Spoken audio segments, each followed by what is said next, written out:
Assalamualaikum warahmatullahi wabarakatuh. Pemirsa Selaparang TV dimanapun Anda berada, kembali lagi kami menjumpai Anda dalam program acara Bimbingan Rohani Pengajian Bulanan Pemda Kabupaten Lombok Timur yang merupakan sesi 1 di bulan Januari tahun 2023. Dan pada kesempatan kali ini bertempat di Masjid Kantor Bupati Kabupaten Lombok Timur.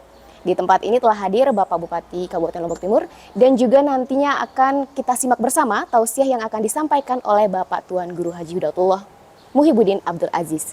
Dan langsung saja pemirsa kita simak tausiahnya. Selamat menyaksikan.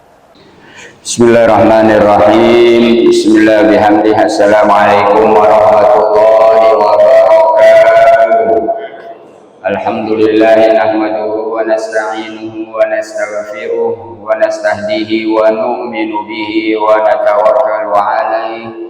ونعوذ بالله من شرور أنفسنا ومن سيئات أعمالنا ما يهده الله فلا مضل له وما يضلله فلا هادي له أشهد أن لا إله إلا الله وحده لا شريك له وأشهد أن سيدنا محمدا عبده ورسوله أرسله بالهدى ودين الحق ليظهره على الدين كله ولو كره المشركون.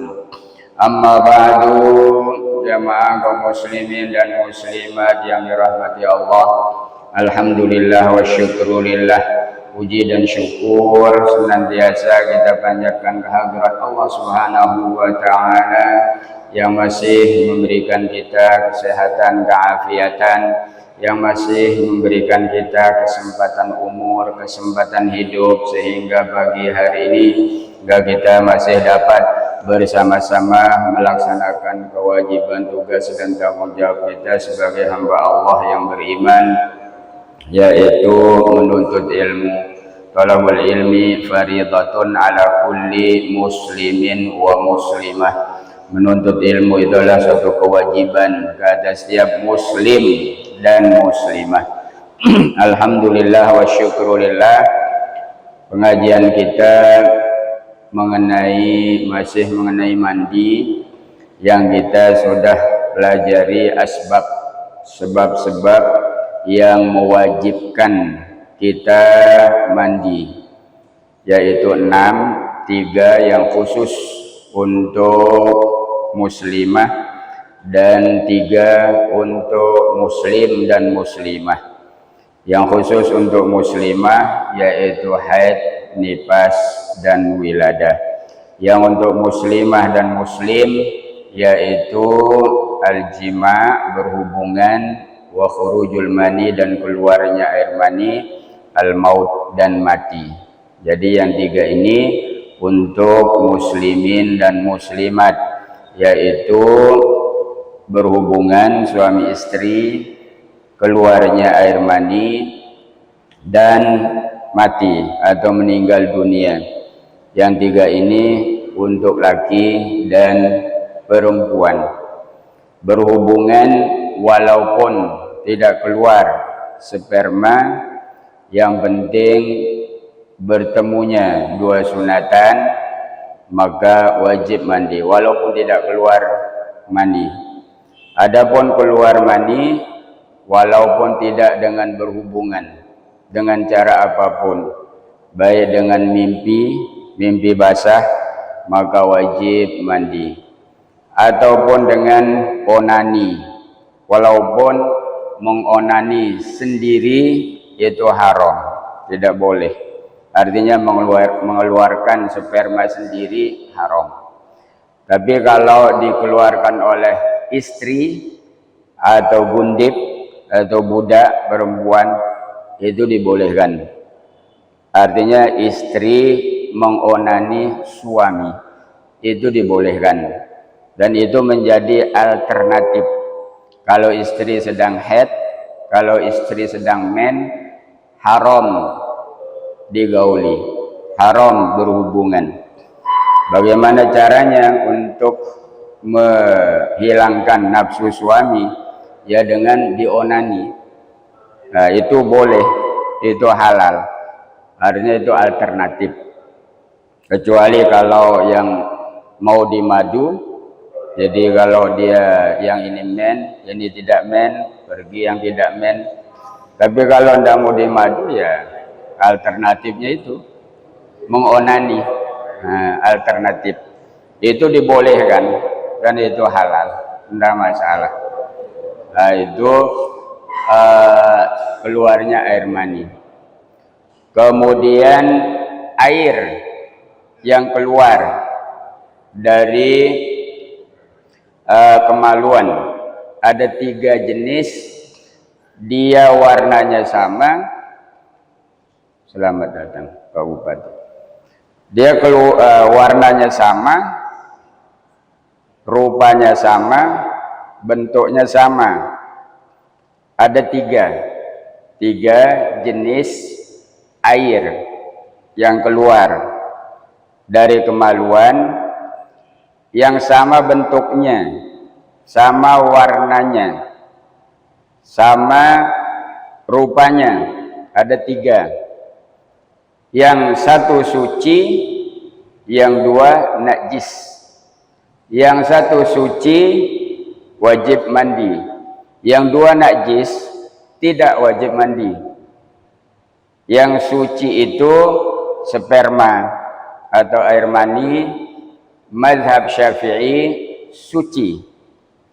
Artinya kalau terkena pakaian boleh dipakai sholat.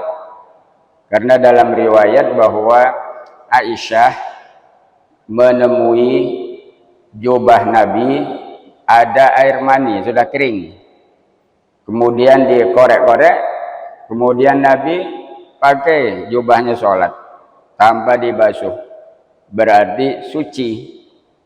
Mazhab Syafi'i. Kalau mazhab Hanafi najis, sperma itu najis. Mazhab Syafi'i suci, tapi wajib mandi dan tidak membatalkan wudhu. Semua yang keluar, apa saja keluar dari salah satu 2 jalan, membatalkan wudhu kecuali air mani. Tapi wajib mandi, wajib mandi. Kalau yang 2 itu najis, mazi dan wadi. Kalau mazi, air yang keluar putih juga, kental juga, seperti sperma, karena menghayal.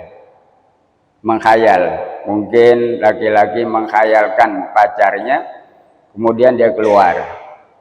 Mazi itu najis dan tidak wajib mandi, hanya dibasuh saja, tidak wajib mandi. Yang wadi, kalau wadi ini biasanya laki-laki yang capek bekerja, kemudian dia buang air kecil, nanti setelah selesai buang air kecil itu dia akan keluar kental seperti sperma juga, itu wadi, itu najis juga dan tidak wajib mandi, hanya dibasuh gitu saja, tidak wajib mandi. Yang wajib mandi hanya sperma, walaupun dia suci tapi wajib mandi. Dan ini yang penting kita ketahui tanda-tandanya, perbedaan antara sperma dengan mazi dan wadi. Jadi yang penting kita ketahui sperma, mani, karena itu wajib mandi. Apa perbedaannya atau bagaimana cara kita mengetahui bahwa air yang keluar itu mani atau sperma? Yang pertama caranya yaitu at-tadaffuq. Tadaffuq artinya dia keluar memancar dengan kuat, itu sperma. Kalau mazi atau wadi, dia keluar meleleh begitu saja, tidak ada rasanya lah. Kalau mani dia akan mancar kuat. Kenapa dia harus kuat?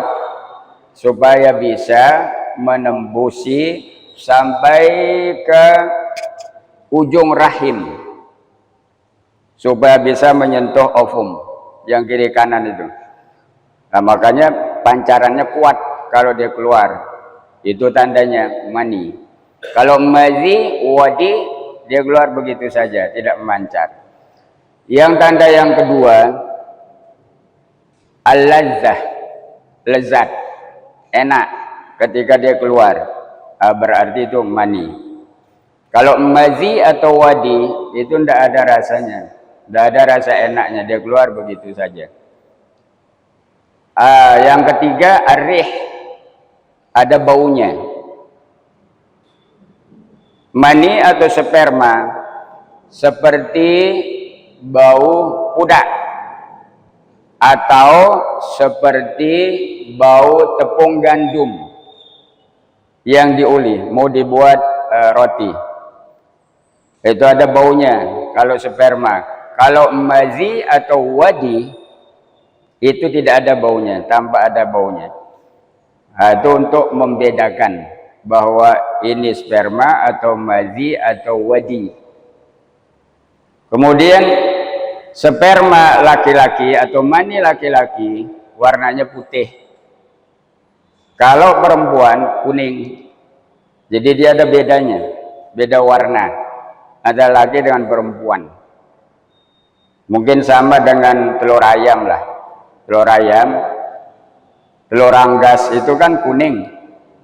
Kan telur anggas yang ada di dalam perut ayam betina itu kuning kan, kemudian disemprot dengan yang putih yang punya jantan, makanya diselimuti dengan putih. Jadi yang kuning itu punya betina, yang putih itu punya jantan. Sama manusia juga. Jadi manusia yang laki-laki warna spermanya putih, kalau yang perempuan warna ovumnya kuning. Jadi dia bisa juga keluar seperti laki-laki yang perempuan. Itu perbedaan warna. Dari segi warna itu mani. Kemudian meninggal. Orang yang meninggal dunia wajib dimandikan oleh orang yang hidup, dengan syarat dia itu muslim atau muslimah, walaupun anak kecil, walaupun dia baru lahir meninggal, kecuali keguguran. Kecuali kalau dia keguguran, belum ada bentuknya, belum ada bentuk manusianya, maka itu tidak wajib dimandikan. Tapi kalau dia mati di dalam perut, dalam rahim, dalam kandungan, sudah ada bentuk manusianya, kemudian dia keluar, maka itu wajib dimandikan. Kalau ada bentuk, sudah berbentuk manusia lah, tapi meninggal dunia di dalam.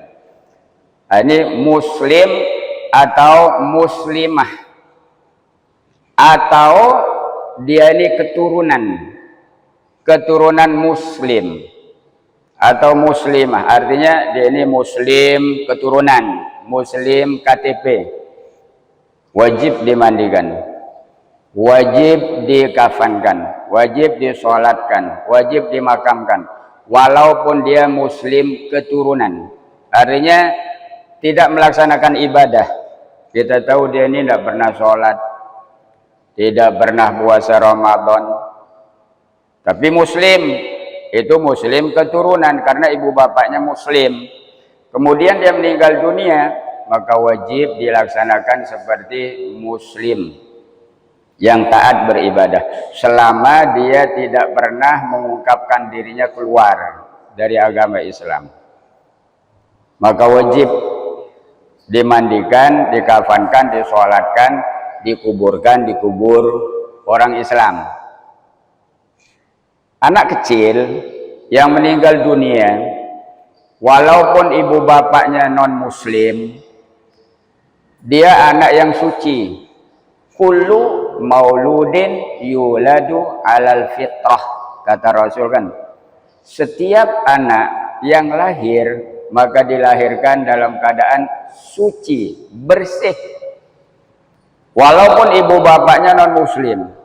Karena Nabi mengatakan semua anak yang baru lahir, Nabi tidak pernah mengatakan yang ibu bapaknya muslim, walaupun ibu bapaknya non muslim, kalau dia baru lahir itu anak suci, anak bersih, belum ada dosa. Apakah wajib dimandikan ibu bapaknya non muslim? Ya tidak wajib, karena tidak mungkin ibu bapaknya akan rela atau akan mau dimandikan anaknya atau dilaksanakan seperti muslim. Jelas tidak mau dia. Contohnya kalau dia anak Hindu, ibu bapaknya Hindu, terus kita bilang, mari anak ini kita mandikan karena dia belum balik, kita sholatkan. Oh ya jangan katanya, jangan. Kita akan bakar, bukan ditanam katanya. Pasti tidak mau dia kan. Makanya tidak wajib dimandikan walaupun dia anak belum balik. Kalau ibu bapaknya non muslim, ya tidak wajib dimandikan, bebas kita. Tapi kalau ibu bapaknya muslim, itu wajib dimandikan walaupun dia muslim keturunan.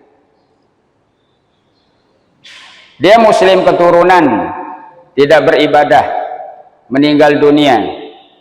Biasanya di akhir sholat atau di akhir takziah, orang akan mengatakan, saksikan almarhum niki dengan bagus. Ada orang tidak berani dia mengatakan bagus, karena dia tahu ini tidak pernah sholat, tidak pernah puasa Ramadan. Kenapa bilang bagus? Ada juga yang mengatakan insya Allah katanya. Ada yang mengatakan insya Allah. Asyhadu lahu bi khair, insyaallah katanya. Tidak berani dia bilang khair. Yo, kenapa tidak bilang khair? Kan tidak pernah sholat katanya, tidak pernah puasa, bahkan jahat, minum minuman keras saja yang dikonsumsi. Bagaimana kita bilang khair? Nah, apakah boleh kita bilang khair? Jadi ini muslim, walaupun muslim keturunan, walaupun muslim KTP, walaupun tidak pernah ibadah, apa boleh kita mengatakan khair? Nah, kita sudah kenal dia kan, sudah tahu dia tidak pernah beribadah. Apakah boleh kita bilang khair? Syahadu lahu bi khair. Kan orang bilang khair, biasanya yang tidak kenal jelas dia bilang khair. Tapi kalau yang kenal takut-takut dia, ya kan, tidak berani dia bilang khair. Kenapa kita bilang khair? Kan ini orang jahat ini. Nah, apakah boleh kita bilang khair? Yang kita saksikan orang yang meninggal dunia itu bukan sholatnya, bukan puasanya, bukan hajinya, bukan umrohnya, bukan zakatnya. Yang kita saksikan itu imannya. Makanya tidak apa-apa kita bilang khair. Yang kita saksikan itu iman, bukan amal ibadahnya, imannya. Artinya kalau kita ragu-ragu atau tidak berani mengatakan khair, ya semua orang tidak boleh kita bilang khair. Walaupun dia sholat, pasti kan ada saja kekeliruannya, kesalahannya. Walaupun dia orang taat beribadah, kan pasti ada kekurangan, ada kelemahan, ada kekhilafan, ada dosa, walaupun tidak banyak, mungkin sedikit. Karena yang maksum kan hanya Nabi saja, para Nabi dan Rasul. Selain para Nabi dan Rasul kan pasti ada kesalahan, pasti ada dosa.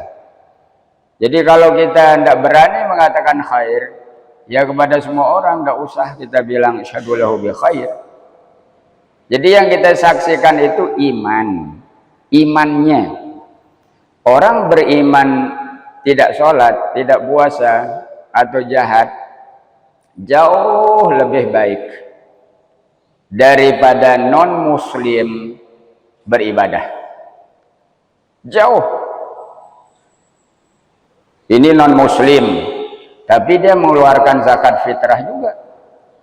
Bahkan kita di Masjid Kelayu itu, kalau kita yang muslim 2,5 kg beras, kalau dia 2 kintal zakat fitrahnya.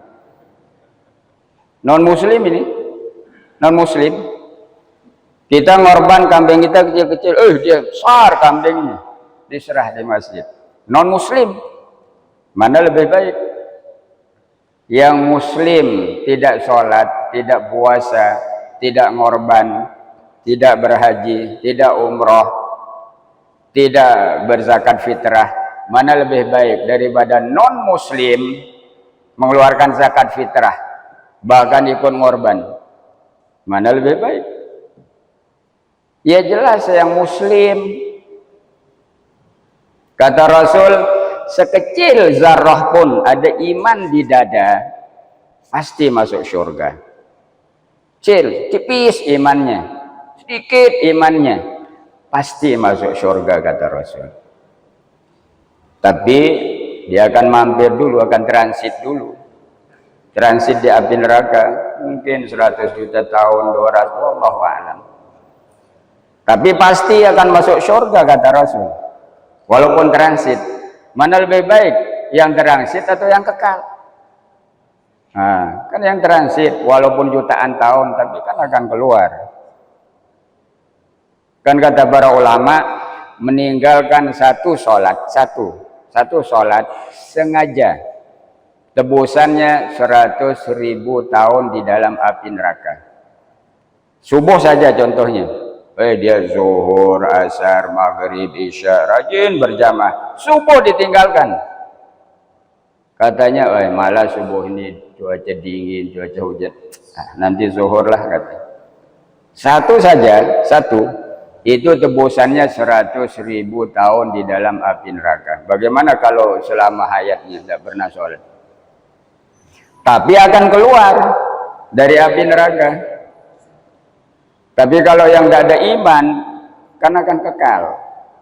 Maka yang kita saksikan baiknya itu adalah imannya.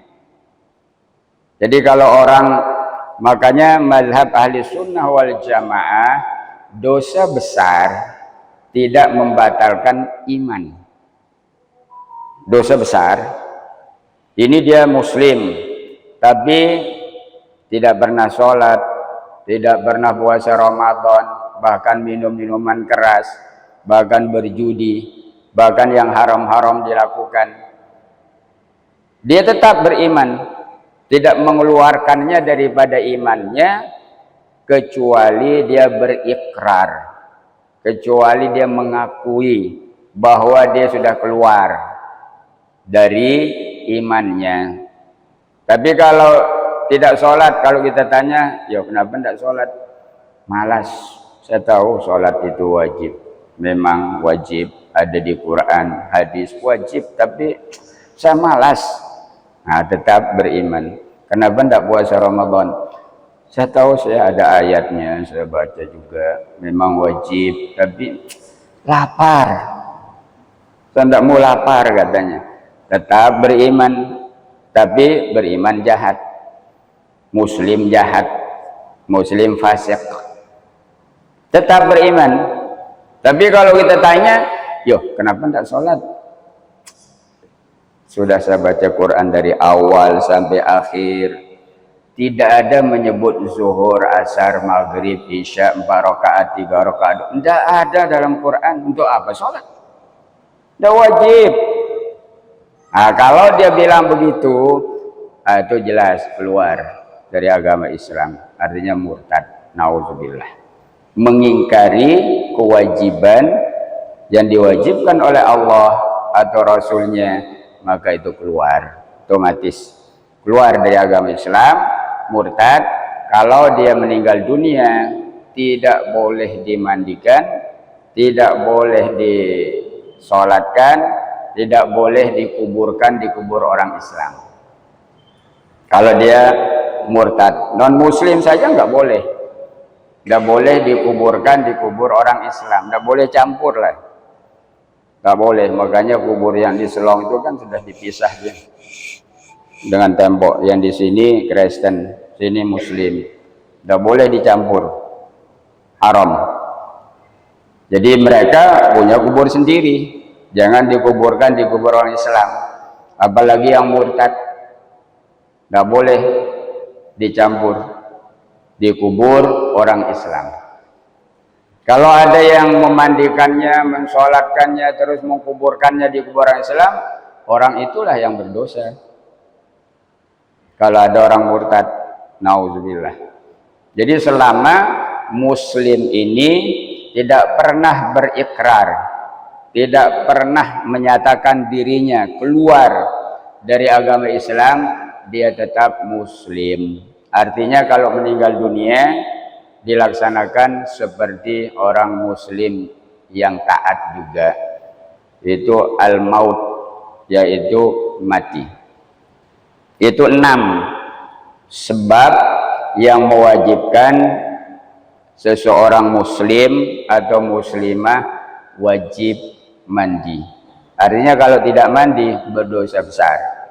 Kalau tidak mandi, semua ibadah-ibadah setelah itu menjadi batal. Karena karena mandi ini wajib.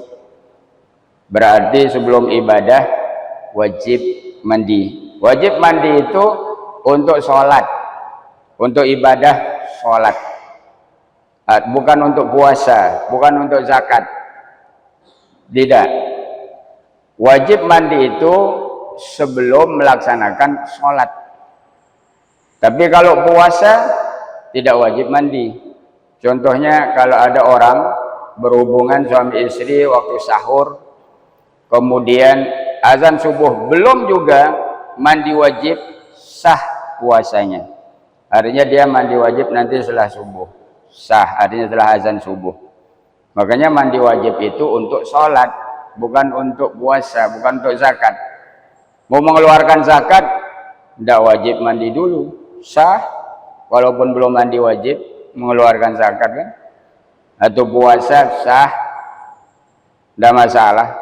Atau ada ibu-ibu yang putus mennya ketika sahur, sudah putus, sudah suci lah, kemudian dia belum mandi wajib, kemudian dia makan sahur dan berniat puasa, sah. Nantilah setelah azan subuh dia mandi wajib, karena mandi wajib itu untuk sholat, bukan untuk puasa. Dia sah puasanya walaupun mandi wajibnya setelah azan subuh. Makanya untuk sholat atau untuk tawaf atau untuk masuk masjid, untuk berada di dalam masjid, kan itu. Untuk lewat boleh. Ibu-ibu yang sedang lewat, nyebrang artinya masuk dari satu pintu keluar dari pintu yang lain, itu artinya nyebrang atau lewat. Tapi kalau dia masuk dari satu pintu, keluar lagi dari pintu itu bukan nyebrang, tidak boleh. Itu bolak-balik namanya. Boleh dia nyebrang, tapi kalau kita di Lombok kan tidak terbayang, kenapa harus nyebrang lewat dalam masjid? Masjidnya kecil kan. Kalau di Masjidil Haram, contohnya pemondokannya di utara, mall di selatan, dia mau pergi ke mall. Kalau dia lewat luar Masjidil Haram jauh, maka dibolehkan dia nyebrang. Di situ tempat pemanfaatan nyebrang itu. Kalau ada jemaah haji atau jemaah umroh yang sedang boleh dia nyebrang di Masjidil Haram, dia nyebrang lah tanpa berhenti, itu dibolehkan. Tapi kalau dia berdiam diri dalam masjid atau berhenti, itu haram. Tidak boleh bagi yang sedang Jadi itu sucinya, mandinya untuk masuk masjid, untuk sholat, dan untuk berhubungan. Mazhab Syafi'i, kalau ibu atau istri yang sudah suci bersih dari mennya sebelum mandi wajib, tidak boleh berhubungan. Harus ditunggu dia mandi wajib dulu. Itu syarat. Syarat mandi wajib itu dari seorang muslim dan muslimah. Itu syarat sahnya mandi wajib. Seorang muslim, muslimah. Kalau non muslim tidak sah mandi wajibnya, hanya satu yang sah dan harus mandi wajib. Non muslim sah mandi wajibnya kalau dia ahlul kitab. Kalau dia Yahudi atau Nasrani, suaminya muslim, begitu selesai dia men, suaminya wajib memerintahkannya untuk mandi wajib dulu sebelum dia berhubungan. Sah mandi wajibnya. Ahlul kitab, Yahudi atau Nasrani, kan boleh. Laki-laki muslim dibolehkan untuk menikah dengan perempuan ahlul kitab, Yahudi atau Nasrani, tapi tidak boleh dibalik. Yahudi atau Nasrani laki-laki haram menikah dengan muslimah, apalagi yang tidak Yahudi Nasrani, baik dia Hindu, dia Buddha, dia Konghucu. Kalau itu laki-laki dan perempuannya haram. Artinya laki-laki muslim haram menikah dengan perempuan Hindu, Buddha, Konghucu, Majusi, haram, tidak sah, batal. Yang dibolehkan hanya dua ini saja, Yahudi, Nasrani atau ahlul kitab. Itu toleransi agama, toleransi Al-Quran. Dibolehkan laki-laki muslim untuk menikah dengan perempuan Yahudi atau Nasrani saja. Selain Yahudi Nasrani tidak sah, dia jadi batal. Itu saja yang boleh, laki-lakinya muslim. Kalau laki-lakinya Kristen atau Yahudi terus perempuannya muslimah, batal, tidak sah. Kadang dikritik kita oleh orang-orang laki-laki Yahudi, laki-laki Nasrani, mengkritik kenapa Islam, kenapa Muslim dia saja yang boleh mengambil perempuan kita, sedangkan kita tidak boleh mengambil perempuan mereka. Nah, kan dikritik kita kan oleh orang-orang Kristen, laki-laki Kristen, kenapa kalau mereka ini Muslim ini boleh mengambil perempuan kita yang Nasrani atau Yahudi, kenapa kita yang laki-laki tidak boleh mengambil muslimah mereka? Boleh, tapi dengan syarat beriman dulu dengan Nabi muslimah ini. Kita kan beriman dengan Nabi mereka kan? Kan kita beriman dengan Nabi Isa, kita beriman dengan Nabi Musa, bahkan itu rukun iman. Kalau mereka ingin menikahi muslimah, silahkan beriman dengan Nabi muslimah ini. Silahkan beriman dengan Muhammad. Pilih mana saja yang dia inginkan. Tapi beriman dulu dengan Nabi Muhammad. Jangan kok mau mengambil muslimah, tapi tidak mau beriman dengan Nabi muslimah itu. Gimana mungkin kita kasih mereka? Silahkan beriman dulu dengan Nabi Muhammad. Kan intinya di situ. Kalau dia beriman dengan Nabi Muhammad, otomatis Muslim, iya kan? Muslim otomatis. Kan di situ tempat perbedaannya. Kita kenapa dibolehkan menikahi perempuan mereka? Karena kita beriman dengan Nabi mereka.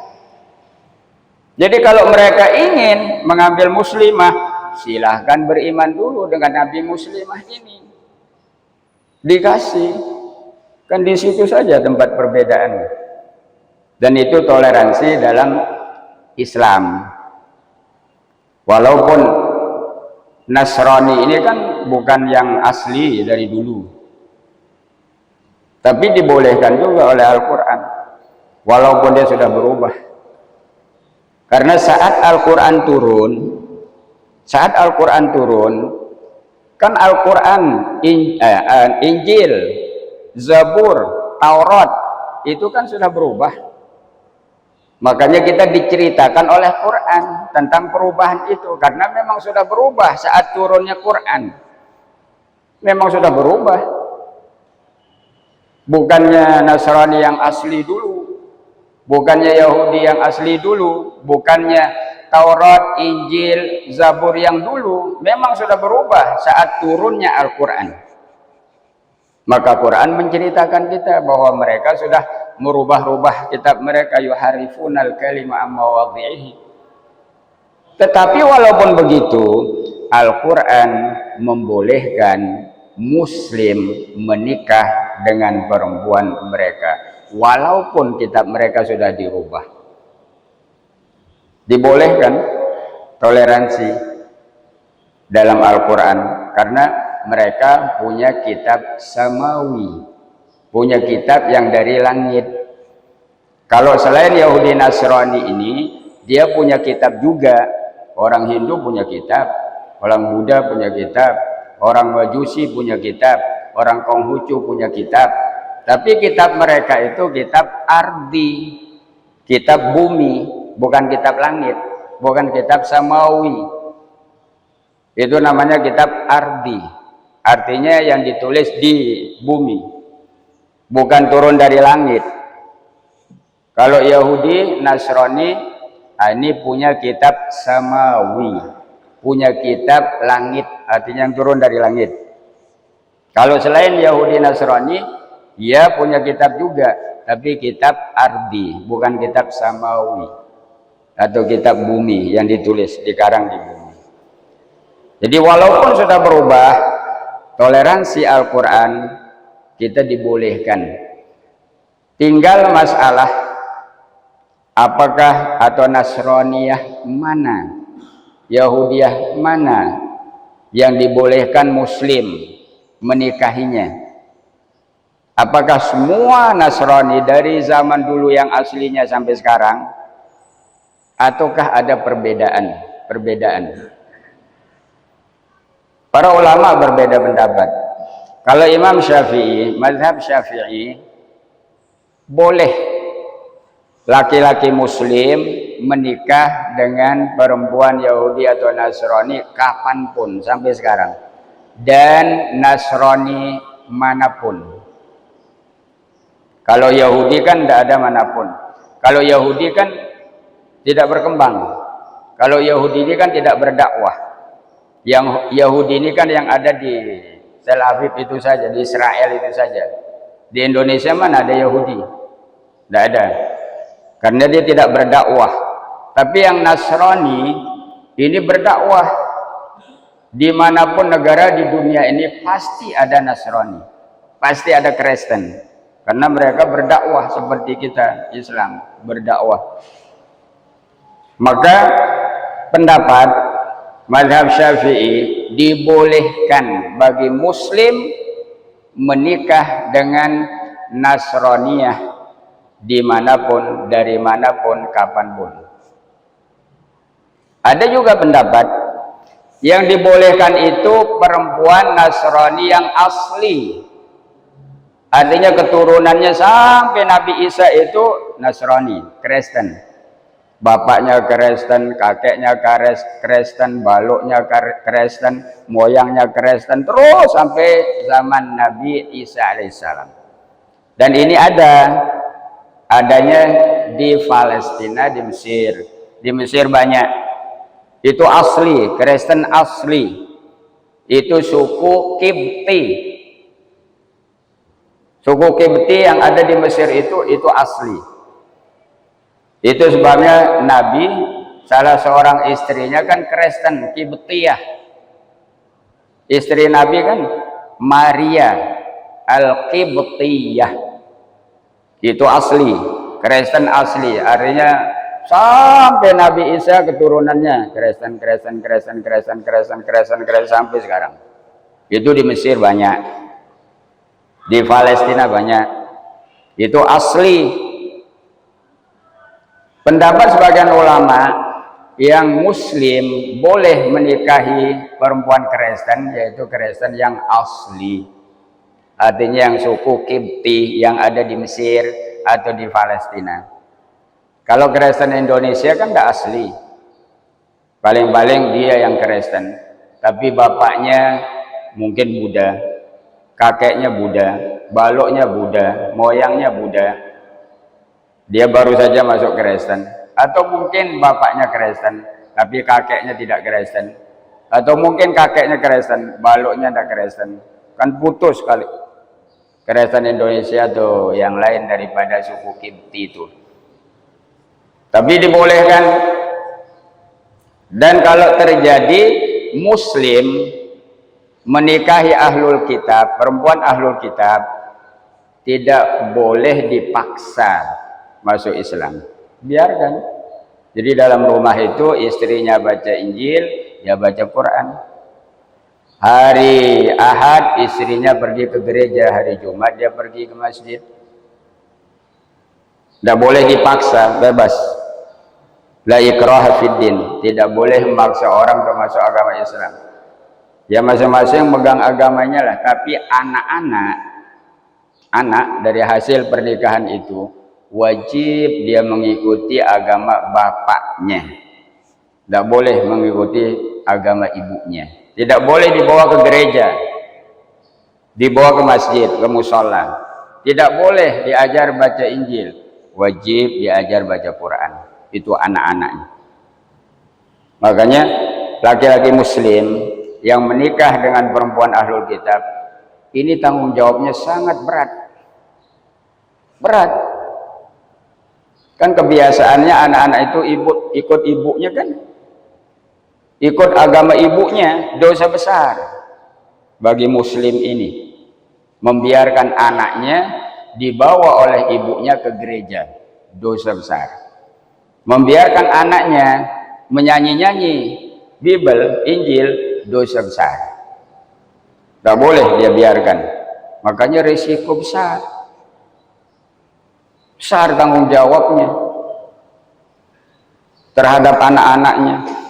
Kemudian istrinya itu, kalau dia men, kemudian suci, putus men, wajib suaminya ini memerintahkannya untuk mandi wajib sebelum berhubungan, karena tidak boleh digauli kalau dia belum mandi wajib. Sebelum dia berhubungan wajib diperintahkan untuk mandi wajib. Ini satu-satunya non muslim sah mandi wajibnya atau sah ibadahnya lah. Itu syarat. Sebelum digauli dia wajib disuruh mandi wajib dulu. Kalau dia tidak mandi wajib, tidak boleh digauli. Sama dengan muslimah. Sama dengan muslimah. Walaupun dia sudah putus men, terus suaminya ingin berhubungan dengan dia, maka ditunggu dulu dia mandi wajib. Harus dia bersih dulu. Karena nanti kalau dia berhubungan, dia belum mandi wajib, kan berarti nanti dua mandi wajib. Mandi wajibnya yang setelah mennya dan mandi junubnya, berarti kan dua mandi. Kan dua kewajiban mandinya. Kalau dia belum mandi, kemudian digauli oleh suaminya, berarti nanti ada dua mandi di situ. Mandi haidnya dan mandi junubnya. Berarti kan dua mandi. Makanya tidak dibolehkan sebelum dia suci, bersih, yaitu dengan mandi wajib. Itu mengenai muslim yang sah mandi wajibnya, kecuali istri ahlul kitab, walaupun dia non muslimah, sah mandi wajibnya, karena tujuan bukan untuk ibadah, bukan untuk sholat, tujuannya untuk membolehkan suaminya berhubungan dengan dia. Itu saja tujuan. Artinya kalau yang ahlul kitab ini, istrinya ahlul kitab, tidak mau masuk Islam, memang didakwahi, diajak, tapi tidak boleh dipaksa. Diajak saja, tidak boleh dipaksa, tidak boleh diancam, tidak boleh, hanya diajak. Dan kan harus seorang muslim atau suami muslim yang mengajak ini kan, dia harus muslim yang taat, dia harus menjadi contoh teladan bagi istrinya yang ahlul kitab kan. Kalau dia sendiri ibadahnya begitu-gitu saja, terus dia ajak istri, bagaimana dia mau? Kalau dia sendiri yang muslim, tidak taat beribadah, terus mengajak istrinya yang ahlul kitab untuk masuk Islam, mana dia mau? Kan harus dinampakkan contoh teladan dulu. Kalau suaminya ini taat beribadah, berakhlak mulia, insya Allah istri itu tidak perlu diajak, dia akan melihat. Karena suaminya ini dianggap menjadi imamnya, menjadi teladannya. menjadi contohnya. Kalau dia taat beribadah, menjaga akhlak yang mulianya, insya Allah istri itu tidak perlu diajak, dia akan masuk Islam. Tapi kalau tidak taat beribadah, tidak berakhlak mulia, terus diajak istrinya yang ahlul kitab masuk, saya pikir sulit, susah dia akan mau masuk Islam. Nah, jadi kalau terjadi begitu sampai meninggal, maka nanti di akhirat akan pisah. Jadi suaminya sama anak-anaknya masuk surga, nanti istrinya tidak bisa masuk surga, jadi pisah. Nanti di surga tidak punya istri, ya kan? Tidak ada istri, hanya bidadari saja lah, ya kan? Tidak ada istrinya dari dunia. Itu kalau orang yang menikahi perempuan ahlul kitab. Yang boleh ahlul kitab saja. Kalau perempuan Hindu, Buddha, Konghucu, Majusi itu haram, nggak boleh, batal dia. Atau dibalik, laki-lakinya Nasrani, laki-lakinya Yahudi, perempuannya Muslimah, batal pernikahan itu. Apalagi yang tidak Yahudi Nasrani, apalagi laki-laki Hindu, laki-laki Buddha, laki-laki Konghucu, Majusi menikah dengan muslimah, batal otomatis.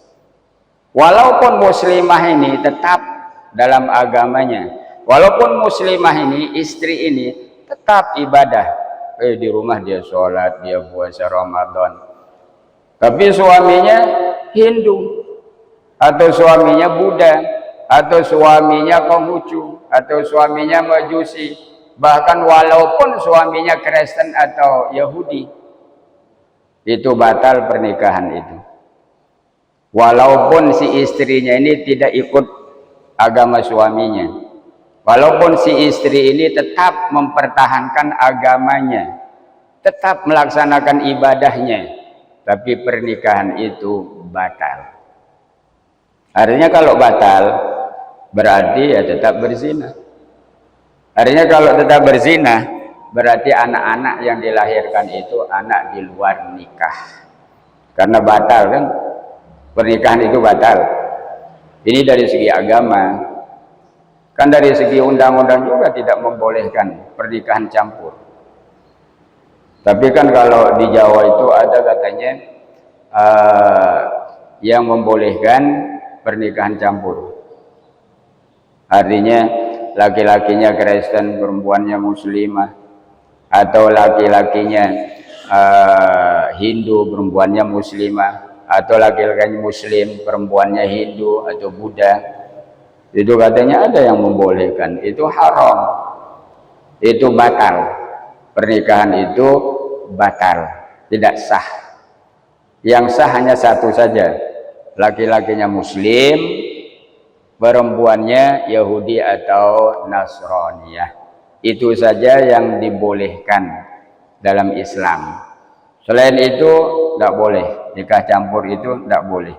Nikah campur hanya satu saja, yang laki-lakinya Muslim, perempuannya Kristen, perempuannya Yahudi. Hanya itu saja yang dibolehkan dalam Islam. Itu pun Islam toleransi. Al-Quran toleransi dalam beragama. Islam membolehkan, tapi laki-lakinya Muslim, perempuannya ahlul kitab. Itu saja yang boleh. Selain itu tidak dibolehkan. Itu adalah batal pernikahannya.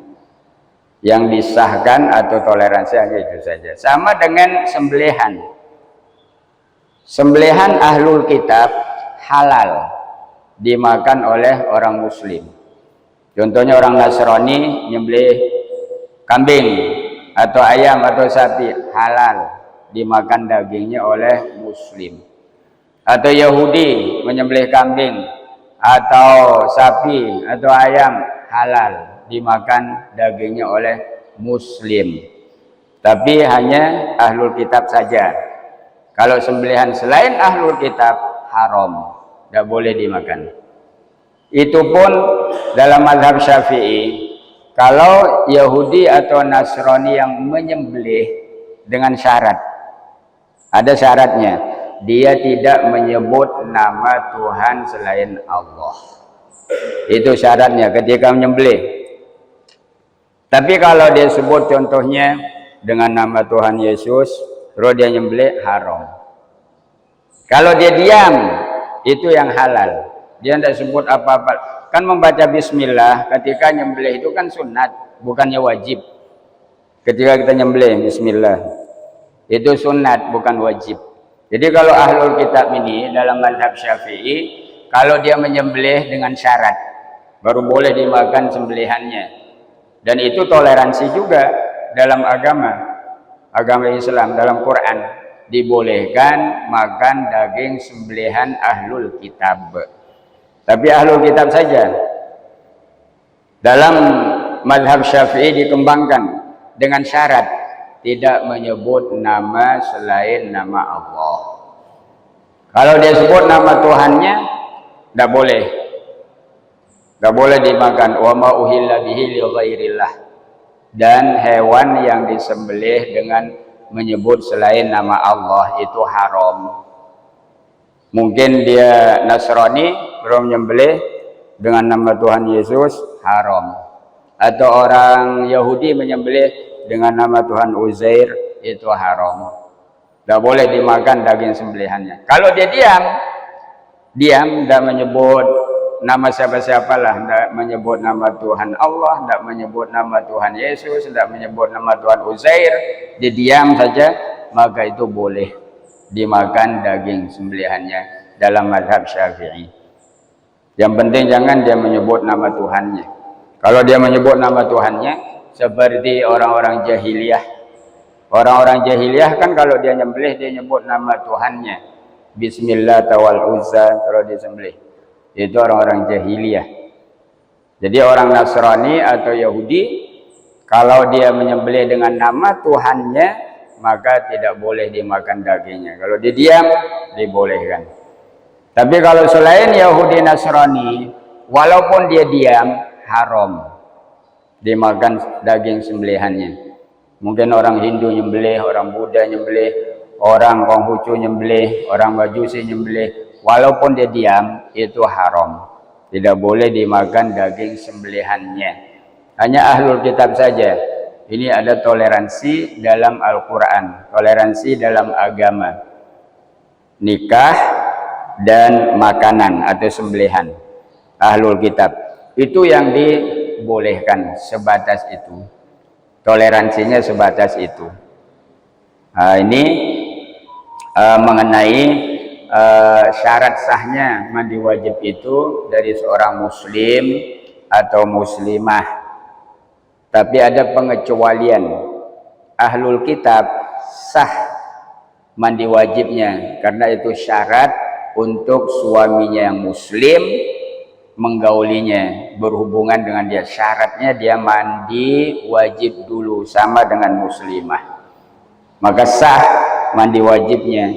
Dia ahlul kitab, dia non muslimah, tapi sah mandi wajibnya dan harus suami yang muslim ini memerintahkan istrinya yang ahlul kitab untuk mandi wajib sebelum digauli, sebelum berhubungan.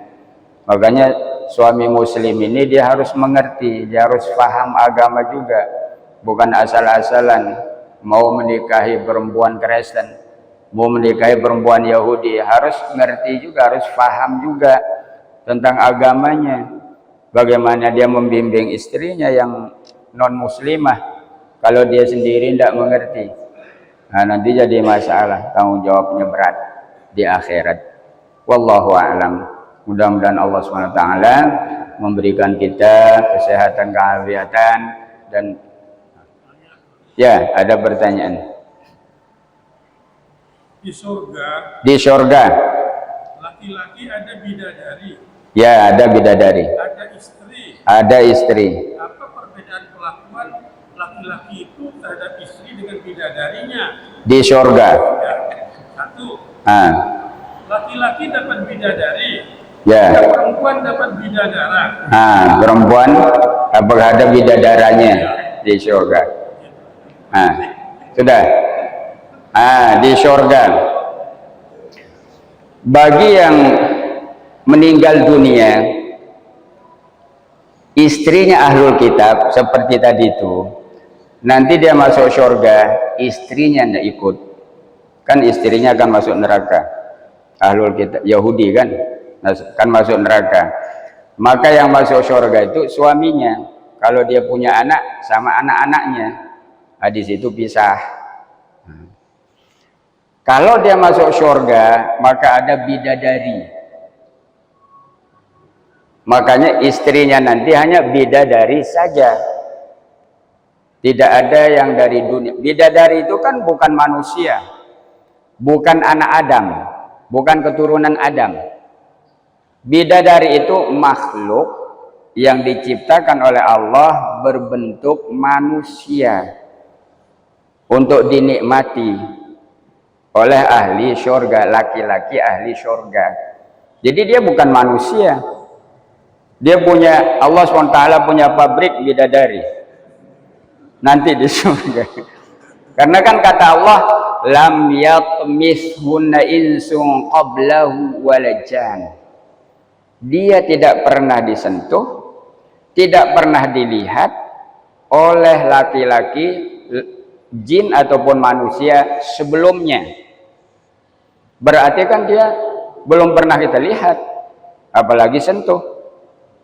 Begitu masuk surga, langsung keluar dari pabriknya, dikasih laki-laki ahli surga. Ya kan? Kan kalau yang perempuan istri kita yang di dunia ini kan pernah dilihat oleh laki-laki lain kan, bahkan pernah disentuh oleh laki-laki lain ketika dia sekolah kan.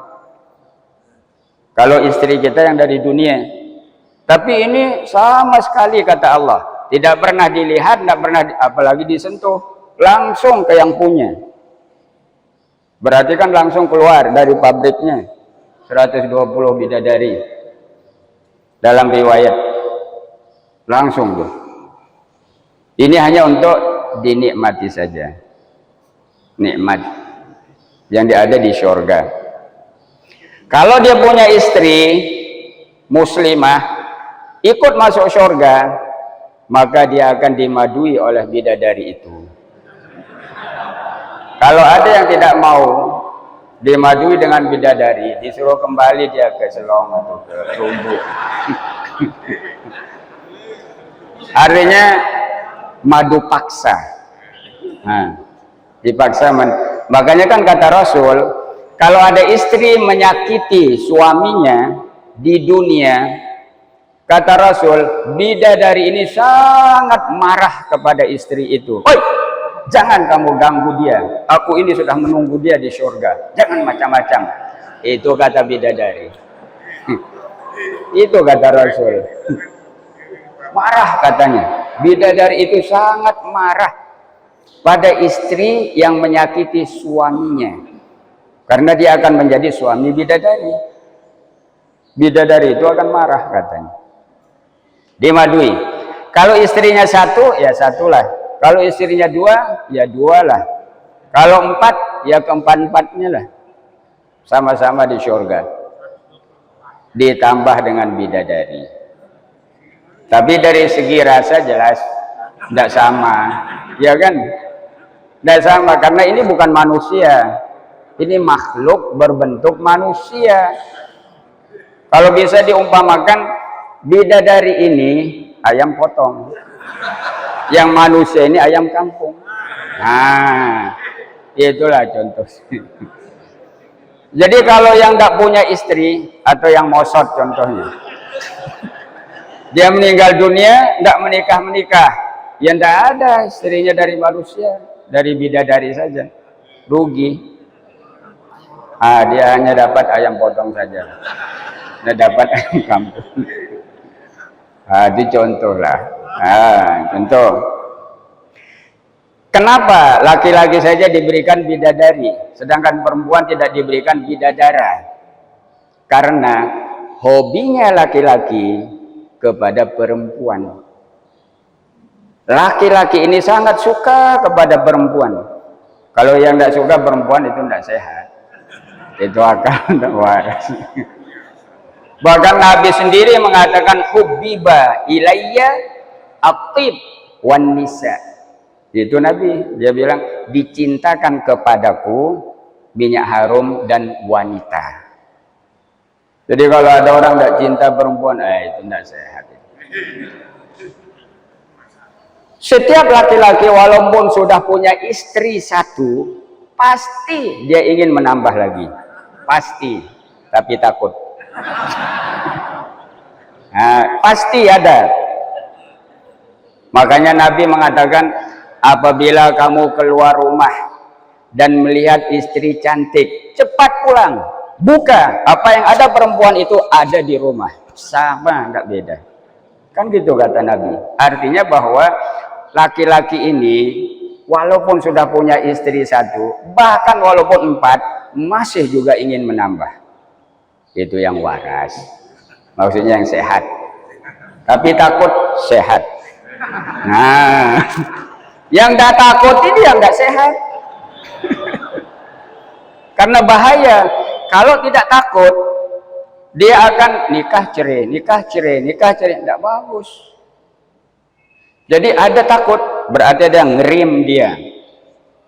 Itu bagus. Ingin menambah, tapi takut, bagus.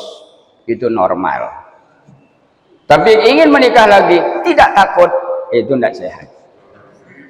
Karena bahaya, dia akan cerai, nikah lagi, cerai. Itu berarti tidak takut pada istri. Jadi takut itu bagus. Bagus, sabar. Nanti di surga tambahannya lebih banyak, bukan 4 lagi, 120. Karena di dalam surga itu kan kita tidak ada pekerjaan lain, itu saja. Ya kan sudah berhenti sholat, berhenti puasa, berhenti mencangkul, berhenti ke sawah, itu saja 24 jam. Tidak ada pekerjaan lain. Masya Allah, nikmat terus di surga. Itu sebabnya laki-laki ini dijanjikan bidadari, karena hobinya memang perempuan. Kalau perempuan tidak, hobinya laki-laki. Bahkan perempuan kadang muak dia melihat laki-laki, bosan dia melihat laki-laki kan. Kalau sudah punya suami satu, terus ditanya dia mau kawin lagi nggak dengan suami yang udah bosan. Coba kalau laki-laki tanya dia mau nikah, oh iya, ya kan. Tapi kalau istri perempuan tidak mau dia. Tapi kalau ditanya sudah dibelikan gelang, mau nggak kalung? Oh iya kan. Sudah dibelikan kalung, mau anting? Oh iya kan. Makanya kalau perempuan dijanjikan perhiasan. Jadi di dalam surga itu puas menggunakan perhiasan, bukannya bidadara, karena hobinya perhiasan. Nah, itu perbedaan antara laki dan perempuan. Ada lagi mungkin? Satu lagi? Sudah? Tidak ada? Bismillahirrahmanirrahim. Alhamdulillah, wassalatu wassalamu ala asyrafil anbiya'i sayyidina Muhammad wa ala alihi wasallam ajma'in. Allahumma ij'al jam'ana hadza jam'an mubarakan marhuman, tafarraqana ba'da hadza tafarruqan mubarakan hasanan ma'suman. La taj'al Allahumma fina wa la minna wa la ma'na wa la yad'una syaqiyya wa la matrura wa la mahruma. Wa as'alu nafsi wa iyyakum bil hayyil qayyum alladzi la yamutu abada. Wa nafa'tu anni wa ankum bis-su'a bi alfi la hawla wa la quwwata إلا بالله العلي العظيم واجعل عملنا هذا خالصا لوجهك الكريم واجعله سببا لدخولنا الجنة مع نبيك الكريم برحمتك يا أرحم الراحمين ربنا آتنا في الدنيا حسنة وفي الآخرة حسنة وقنا عذاب النار وأدخلنا الجنة مع الأبرار يا عزيز يا غفار يا رب العالمين وصلى الله على سيدنا محمد وعلى آله وصحبه وسلم سبحان ربك رب العزة عما يصفون وسلام على المرسلين والحمد لله رب العالمين. الفاتحة. Wassalamualaikum warahmatullahi wabarakatuh. Ditutup dengan menjawab pertanyaan dari Bupati Lombok Timur, maka berakhir pula seluruh rangkaian acara bimbingan rohani pada hari ini. Dan semoga saja kita bisa mengambil hikmah dari tausiah yang sudah disampaikan oleh Bapak Tuan Guru Haji Hudatullah yang menyampaikan sebab-sebab yang mewajibkan seorang muslim dan muslimah wajib mandi. Dan semoga saja kita bisa mengambil hikmah pada kesempatan kali ini.